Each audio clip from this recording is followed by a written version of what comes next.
হ্যাঁ বিয়েটা তোর কি এই বিয়েটা 5-6 তারিখের মধ্যে করার ইচ্ছা ছিল? কি করলি তুই এটা বল?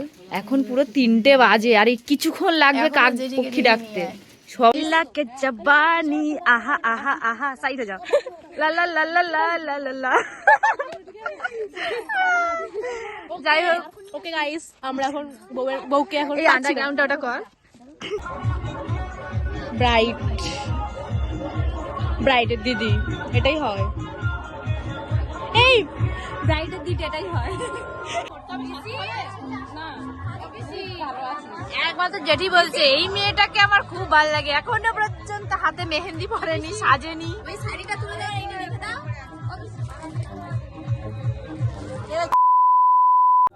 বিয়ের দিনে ওড়না টোপর কিনতে এসেছি, মানে যাই তাই ব্যাপার।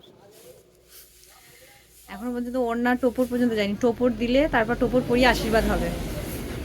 Hello everyone, welcome back to my another blog. দেখতেই পাচ্ছ যে আমি ব্লগটা কোথা থেকে শুরু করছি। আজকের ভীষণ একটা স্পেশাল দিন, মানে ব্লগটাও ভীষণ পরিমাণ স্পেশাল হতে চলেছে, কারণ আমার বোনের আজ বিয়ে আর আমি এখনও পর্যন্ত কেনাকাটা করে যাচ্ছি। বিয়ের দিন, বিয়ের ওড়না, বিয়ের টোপর, টাইমই পাচ্ছি না ঠিকঠাক। প্রত্যেকটা জিনিস আমার পছন্দের মতো হয়েছিল, জুয়েলারি থেকে শুরু করে সব। ওড়নাটা ও নিজে থেকে কিনেছিল, আমি যখন গিয়ে দেখি ওড়নাটা আমার একদম পছন্দ হয়নি, তো অন্য একটা ওড়না আমি নিতে এসেছিলাম। একদমই আমার টাইম হয়নি।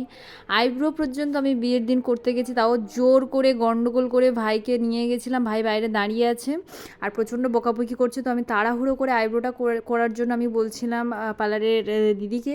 তো যাই হোক, কিন্তু এইবার এইখানে হচ্ছে মেন প্রবলেম। আমি যে আইব্রো করতে এসেছি, ভাগ্যিস আমি আগে দামটা জেনে নিয়েছিলাম। বলে 70 টাকা আইব্রো আর আপার লিপ। এত টাকা আমার নেই যে আমি এত টাকা খরচ করে আইব্রো করব, তো আমি করিনি, চলে এসেছিলাম। মানে যে কটা লোম ছোটো ছোটো উঠেছে ওই কটা শুধু তুলে দেবে, আর ওই ফোরহেড আর ওই upper lip. Forehead upper lip কিন্তু আলাদা চার্জ, একসঙ্গে নয়। কত আপার লিপ? ফোরহেড 20 টাকা, আপার লিপ 20 টাকা, 40 টাকা। আর ভুল 30 টাকা, 70 টাকা লাগে। কি? 2 hours later. টোপরের সাথে ছিল এই মুকুটটা, কিন্তু মুকুট পছন্দ হচ্ছে না। ইনস্ট্যান্ট আমাদের আর্টিস্ট তার খাজানা খুলে বার করেছে। ও একটা এত সুন্দর মুকুট বানিয়ে নিয়ে এসেছিল, কিন্তু যেটা ভেঙে গেছে। পাটাশি, এগুলো পাটাশি না পাতাশি বলে? তয়াকার তো পাটাশি, এটা ভেঙে গেছে। তো আরেকটাও স্যাম্পেল নিয়ে এসেছিল, সেটা এখন কাস্টমাইজ করা চলছে, কারণ ও তো ওইটুকু টাইমের মধ্যে হবে না। আমি বললাম যা হবে তাই কর, কারণ এটা একদম বাজে লাগছে, ভালোই লাগছে না। তো এইটাতেই জোগাড় করে কিছু দিয়ে দেবো, আর ওইটা যদি হয়ে যায় তো অসুবিধা নেই। আমি কত কি ভেবে রেখেছিলাম বোনের বিয়ে নিয়ে, আমি অনেক অনেক ভিডিও বানাবো, অনেক এক্সাইটেড ছিলাম, আমি সুন্দর করে সাজবো। বিশ্বাস করো আমার কোনোটাই হয়ে ওঠেনি। সকালে বোন খুব সুন্দর একটা সাজ দিয়েছিল, তো যেটা আমার ভিডিও করা একদমই হয়নি, কারণ আমি ঘুম থেকে উঠতে অনেকটাই লেট করেছিলাম, যেহেতু ওর অনেক রাত্রে বিয়ে, আমার রাত জাগতে হবে সারা রাত, তো আমি একটু বেশিক্ষণ ঘুমিয়েছিলাম। আর এত ভোরে আমি উঠে কোনো রিচুয়ালস দেখতে পারিনি, আর কিছুই মানে করতে পারিনি, কারণ ভোরে ওঠা আমার পক্ষে একটা অসম্ভব ব্যাপার। এখন ওর হাতে শাঁখা উঠছে, এবার থেকে বোনের হাত হচ্ছে এরকম দেখতে লাগবে। আমি ওর দিদি হই, কিন্তু দিদির দায়িত্বটা ও বরাবরই পালন করে এসেছে। স্নান করে আমি কোন ড্রেস পরবো সেটা খাটের উপর রাখা, দুপুরবেলা একসাথে খেতে বসা, অনেক কিছু মেমোরি আমাদের একসাথে। আমার ফোন চার্জ হবে কিনা আমার টেনশনের থেকে ওর বেশি চিন্তা থাকতো। সকালে আগে উঠে আমার ফোন চার্জে দিত। তো এখন ওর চলছে আশীর্বাদ পর্ব। আমি ভীষণভাবে ইমোশনাল হয়ে যাচ্ছি। লাকে জবানি আহা আহা আহা সাইড হয়ে যাও। লা লা লা লা লা লা লা লা। যাই হোক, ওকে গাইস, আমরা এখন বউকে এখন এই আন্ডারগ্রাউন্ডটা ওটা কর। তা মুখে বল বাজবাকি। ওকে বাঁচবো না, আমরা এখন আন্ডারগ্রাউন্ডের বাঁচবাকি। মাথা হাতে সবাই সেই মাথা এটা সেই ছিল। তো আমার বোনের যে প্রথম লুকটা ছিল সেটা আমার প্রচুর পছন্দের ছিল, তো ওটা আবার ওকে পরিয়ে সাজিয়ে আবার ছবি তোলা হবে, কারণ ওটা ছবি তোলা হয়নি একটাও। ওকে ওকে বুঝি গাইস। আর এটাই হচ্ছে লাস্ট বার, কারণ আর জীবনে হলদি লুক আসবে না। তো আমরা চাই আমরা করব আবার ওই শাড়িটা পরিয়ে, জনলোক যা বলে বলুক। রাত দুটোই লগ্ন, সাজাবো অনেক লেটে, কিন্তু ওই হলদি লুকের আমি জানি না, করি তো বটে, কিন্তু আমি কিছুই জানি না। তো এই যে ড্রেসিং টেবিলটা, এই ড্রেসিং টেবিলটা আমি বোনকে গিফট করেছি। আর এখানে আমাকে জিজ্ঞেস করছিল তুমি এই ভিডিওটা আপলোড করবে তো। মানে সবাই জানে যে আমি ভিডিও আপলোড করতে কতটা টাইম নেই, মানে আবার এমনও হয় যে ভিডিও করে আমি ডিলিটও করে দিই, ভালো লাগে না। এমনকি এই ভিডিওটাও আমি ডিলিট করে দিচ্ছিলাম। আমি তারপর ভাবলাম না, এডিট করে পোস্ট করি, কারণ মনে এটা সারা জীবন স্মৃতি হয়ে থাকবে। ও যখন মনে করবে তখন ও দেখতে পাবে। তো যাই হোক, এখানে ওকে কি কলাতলায় স্নান করাচ্ছিল সব বৌদি দিদিরা মিলে। মেয়ের দাদাদের কাজবাজ। এই যে হচ্ছে একটা মেয়ের দাদা, আর এই যে হচ্ছে কি বলবো, তুমি কোথায় মোকাম বেরিয়া, কোথায় এখানে তুমি কি পাখি? আমি তো দাদা বল যা যাবর না, হ্যাঁ তোমার সব জায়গায়, তুমি কি কোনো জায়গা ছাড় দেবে না? তোমার এত টাকা দরকার। তুমি ভূপেন্দ্রের গান শুনেছো? যা যাবো, হ্যাঁ গানটা বলো। তুমি, হ্যাঁ ঠিক। ঠাকুর মশাইকে বুক করতে হলে আমাকে অবশ্যই বলো। অত্যন্ত ফ্রেন্ডলি। একটা ভালো তুলসী কাঠের মালা আছে, আমায় দেবে তো? আচ্ছা, আমার আজকেই দেবে না যখন তখন দিলে হবে না।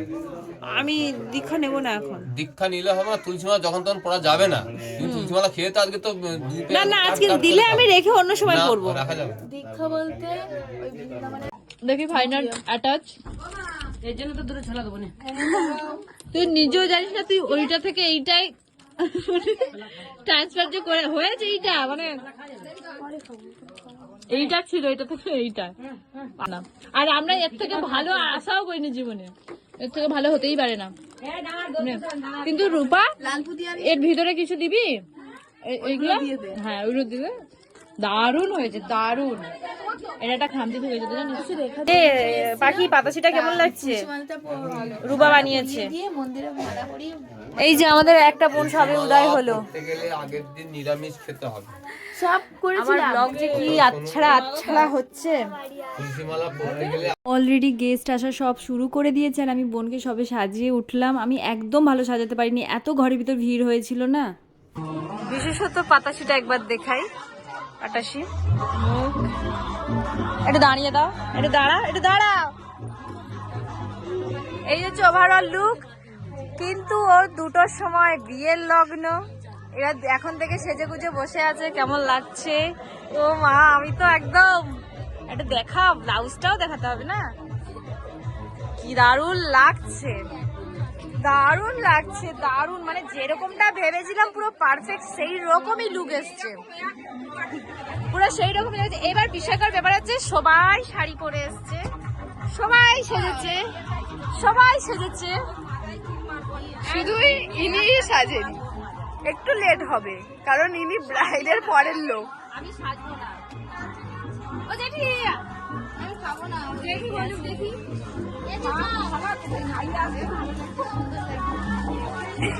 কে কোনে? শুধু মিষ্টির বদলে ফুচকা খাওয়ানো হচ্ছে। একমাত্র জেঠি বলছে এই মেয়েটাকে আমার খুব ভালো লাগে, এখনো পর্যন্ত হাতে মেহেন্দি পরেনি, সাজেনি। ওই শাড়িটা তুলে দাও, এইটা রেখে দাও।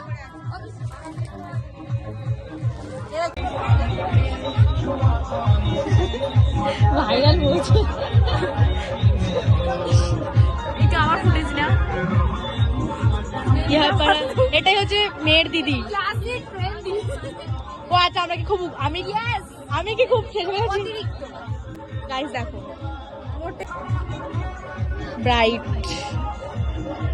ব্রাইডের দিদি এটাই হয়। এই ব্রাইডের দিদি এটাই হয়।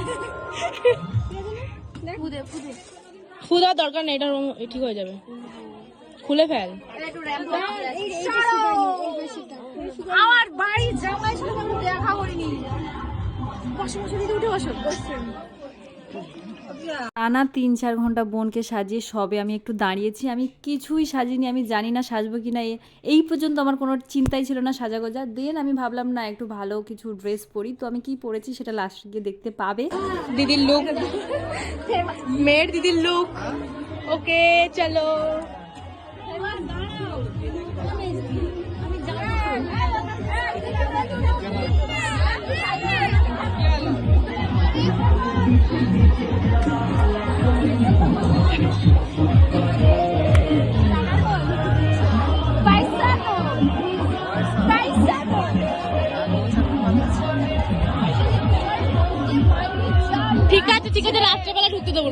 2,000 years later.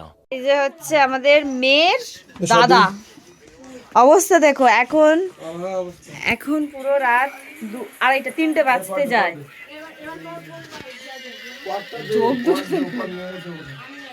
এই যে আরেকজন, এই যে একজন, এই যে শশী আছে।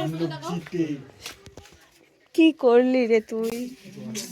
হ্যাঁ, তোর কি এই বিয়েটা 5-6 তারিখের মধ্যে করার ইচ্ছা ছিল? কি করলি তুই এটা বল? এখন পুরো 3টে বাজে, আর এই কিছুক্ষণ লাগবে কাক পক্ষী ডাকতে। সবাই বসে আছে বাইরে, সব আছে। বুঝতেই পারছো এনার্জি শেষ। চারিদিকে গেস্টদের আমি দেখছিলাম খাওয়া দাওয়া করাতে করাতে সবার খেয়াল রাখতে রাখতে আমি একদম ভিডিও বানাতে পারিনি। তো এখন বাজে 3টে, এখনও পর্যন্ত বিয়ের পিঁড়িতে ওঠেনি মেয়ে। জানি না কটা বাজবে, আর আমি খাইনি ওদের সাথে খাবো বলে।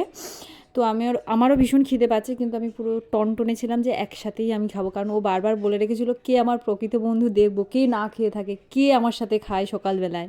তো যাই হোক, তার জন্য না, আমি চেয়েছিলাম বোনের সাথে একসাথে বসে খাবো। তাও আমরা আশা নিয়ে শাড়ি এখনো খুলিনি, কারণ আমাদের এখনো ভালো ফটো ওঠেনি ওর সাথে, তাই জন্য আমরা শাড়ি কেউ খুলিনি। আর এই একজন ঘুম থেকে উঠে পানের এটা দেখা, পানের কলকাটা দেখানো হয়নি ওর এখনো। এই যে হচ্ছে ওর পানের, ও পান পাতার উপর কলকা ঘুম থেকে ডেকে তুলে করা হয়েছে। এটা খুব অন্যায় হয়েছে, ওর ঘুমটা আগে প্রপার দরকার ছিল। তুমি কেন পারো না? এবার চেঞ্জ করে দেবে। হ্যাঁ, আর পারছি না। আমি তো ওই জন্য ড্রেসই জামাই পরেছি, নো টেনশন। আমার পুরো আউটফিটটা আমার দেখানো হয়নি ঠিকঠাক করে। আর কি ব্লগিং বানাচ্ছি আমি নিজেও জানি না। এর ফোন, আমার ফোনে এই গাইস, এই ব্লগিং যে কোন যুগে যাবে চ্যানেলে ভগবান জানে। মনে আমার বাচ্চা হবে তখন যাবে, তখন আমার প্রত্যেকটা ভিডিও করে রাখি, কিন্তু আমার পোস্ট করতে 1 বছর টাইম লেগে যায়। একটা ভিডিও 2024-এও বানানো, এখনো পোস্ট করিনি। 5-এও আছে। আমার পেন ড্রাইভ পুরো দুটো লোড হয়ে গেছে, 64 128 জিবি পুরো লোড, প্লাস মেমোরিও লোড 128। ওর একটা ব্লগ দেখছিলাম, এই দেখছে পাহাড়ে ট্রেনে যাচ্ছে, তারপরে দেখছি ও বাড়িতে আসছে। আমি বলছি কনফিউজ, এই পাহাড়ে আর ও এক্ষুনি ও বাড়িতে ওর প্রচুর লেট। আমার দিদি ওই যে ঘুমাচ্ছে দেখতে, কি করবো, ওকে কেউ তেমন দেখতে পাইনি। ওই সাজিয়ে খাটের উপর চুপচাপ বসেছিল, পুরোটাই কেউ দেখতে পাইনি।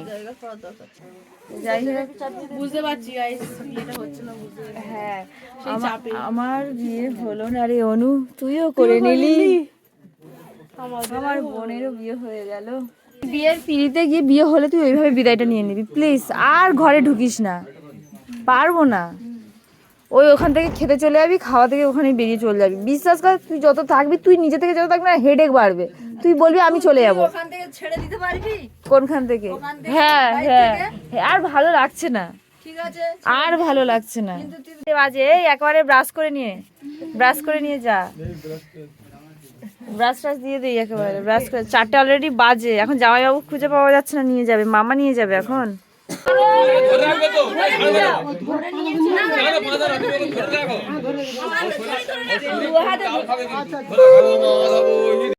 ও এতটা নার্ভাস হয়ে পড়েছিল, রীতিমতো ওর গা ঠক ঠক করে কাঁপছে, তাকাতেও পাচ্ছে না, ঢোক গিলে যাচ্ছে, কেমন একটা করছে। আমার নিজের দেখে ভয় লাগছিল।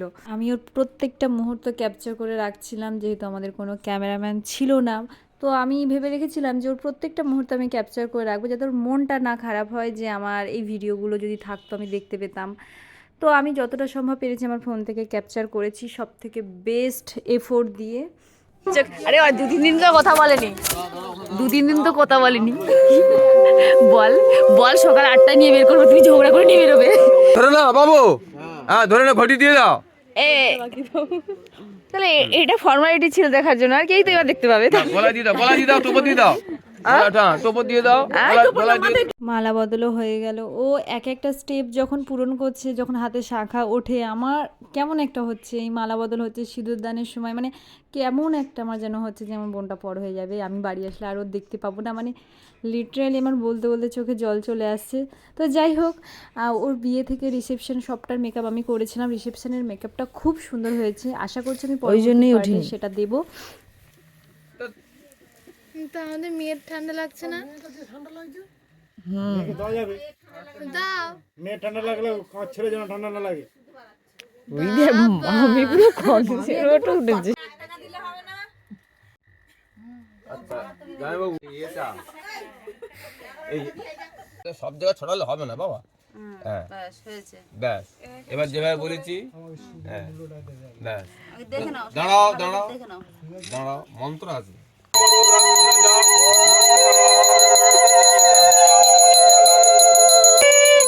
পুরো একদম পড়ে গেছে ডাকে, একটু ভরা সিধা করে দেবে। দাঁড়াও যেভাবে মন্ত্র হয়ে গেল বিয়ে, আজ থেকে মেয়ে অন্য বাড়ি চলে যাবে। যাই হোক, বিদায় বেলাটা আমাদের অসম্ভব বাজে কেটেছিল, তার একটাও মোমেন্ট ক্যাপচার হয়নি। তো খোলা যাবে, এবার তো খোলা যাবে। সবাই ঘুমিয়ে পড়েছে যে যেখানে পেরেছে। জানি না ব্লগটা আমি কীরকম বানাচ্ছি, কিন্তু আমার মেমোরি সবসময় ফুল হয়ে যাচ্ছে, আমি পুরোপুরি কমপ্লিট করে বানাতে পারিনি। ভাই সবে খাচ্ছে, কারণ ও হচ্ছে খই পুড়িয়েছে। আর বাইরে সূর্য মামা উকি দিচ্ছে আর কি, আলো হয়ে গেছে বাইরে, মানে বিয়ে সবে শেষ হলো 5টায়, এখন 5টা না 5:30 বাজে। তো বিয়ে তো সম্পূর্ণ হয়ে গেল সুন্দরভাবে। আমি সাহেবকে পাঠিয়ে দেবো, ভোরবেলা হয়ে গেছে, কিন্তু তাও গেট ধরা বন্ধ যাবে না। এই দেখো, এক পাখি 3-4 পা সরিয়ে দিল। এই যে সকাল 6টা, এখনো ছেলে মেয়ে কিছু খায়নি, বিয়ে করে সবে উঠেছে। তোমাদের টাকাটাই বড়, তোমাদের টাকাটাই বড়। হ্যাঁ না, কিসের কষ্ট? হ্যাঁ ওই দুজনে এখন পর্যন্ত খায়নি। ভাত টাত গুলো বারবার করে দেওয়ার তো দরকার নেই, এখান থেকেই পাঠিয়ে দেবো। অসুবিধা নেই, ভাতের ঘর মনে খোলা আছে, চ ভাত খাবি, চ দিতে চ, চ ভাত দিদি তো চুপচাপ বসে ঘর খোলা আছে। ভাত খাওয়াটা নিয়ে তো কথা, ভাত খেয়ে খাটে চলে যাবি। চ, এই প্রথমবার অল্প কিছুতেই কোনো ঝগড়া নেই, ঝামেলা নেই। ঘরের গেট 500 টাকা। এই বৌদি দে, আমার সাগরে কথা বলিস নি। তুইও পাবি না।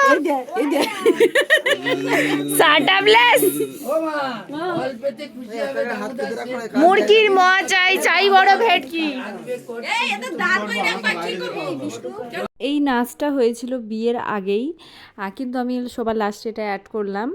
তো যাই হোক, বিয়ে করে উঠে ঘরে উঠতে উঠতে পুরো সকাল, আলো হয়ে গেছিলো বাইরে। তো একদিকে ভাইয়ের দল, মানে সবাই এখানে আমার ভাই, আর এই যে হচ্ছে রিয়া, যে হচ্ছে প্রফেশনাল ডান্সার, আর আমি হচ্ছে দেখেই বুঝতে পারছো। তো যাই হোক, ভীষণ মজা করেছি সবাই, কিন্তু যে মজাটা আমি করব ভেবেছিলাম সেইটা আমি পাইনি, সময়ের অভাব এতটাই ছিল আমার, চারিদিকটা সামলাতে আমার মজাটাই হয়নি। কিন্তু ছেলের বাড়ি গিয়ে আমি ভীষণ মজা করেছিলাম।